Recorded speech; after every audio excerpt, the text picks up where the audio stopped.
అందరికీ నమస్కారం.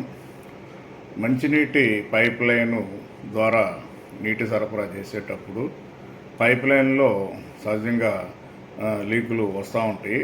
ఎందుకంటే దీనికి 4 కారణాలుగా చెప్పుకోవచ్చు. ఒకటి, పైప్ లైను రోడ్డు ప్రక్కన కింద వేసినప్పుడు పైన వెహికల్స్ వెళ్ళినప్పుడు ఆ యొక్క ప్రెషర్కి లోడ్కి పైపులు లీక్ అవటం ఒకటి.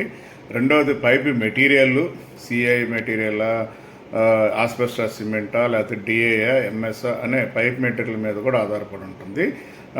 మూడవది, ఆ యొక్క పైపు ఏజ్ ఓల్డ్, అంటే ఎన్నో సంవత్సరాల క్రితం వేసినప్పుడు కూడా అది ఆ పైపులో మెతకు వచ్చి పాడైపోవటానికి, లీక్ రావడానికి కూడా అవకాశం ఉంటుంది. ఇక్కడ మనం గమనిస్తున్నట్టయితే 300 mm డయా ఆస్బెస్టాస్ సిమెంట్ పైప్ అనమాట. ఇది 25 years బ్యాక్ వేసినటువంటి పైప్ లైన్. అప్పట్లో రోడ్డు మధ్యలో వేయటం జరిగింది.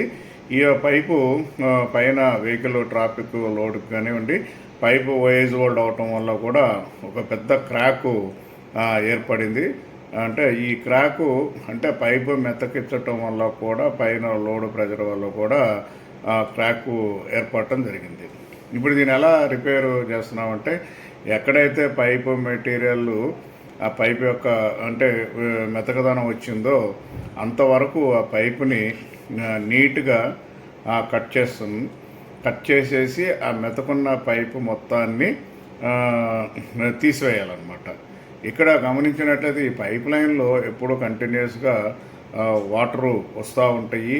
ఈ వచ్చే వాటర్ను కూడా కంట్రోల్ చేయటము కష్టమైనటువంటి, ఎక్కడో చోట ఎంతో కొంత వాటర్ ఉండేది కిలోమీటర్ల తరబడి ఉంటుంది కాబట్టి పైపులో నీళ్లు ఆపేసినప్పటికీ కూడా కొంత వాటర్ వస్తూ ఉంటుంది. సో ఆ మెతక పైపుని కట్ చేసి అదే సైజు కలిగినటువంటి, అదే లెంగ్త్ కలిగినటువంటి ఇంకొక పైపు సేమ్ మెటీరియల్ని కట్ చేసి ఆ రెండింటి మధ్య అమర్చి వీటిని సిఐడి జాయింట్స్ కాలర్స్ ద్వారా జాయినింగ్ చేయడం జరుగుతుందన్నమాట.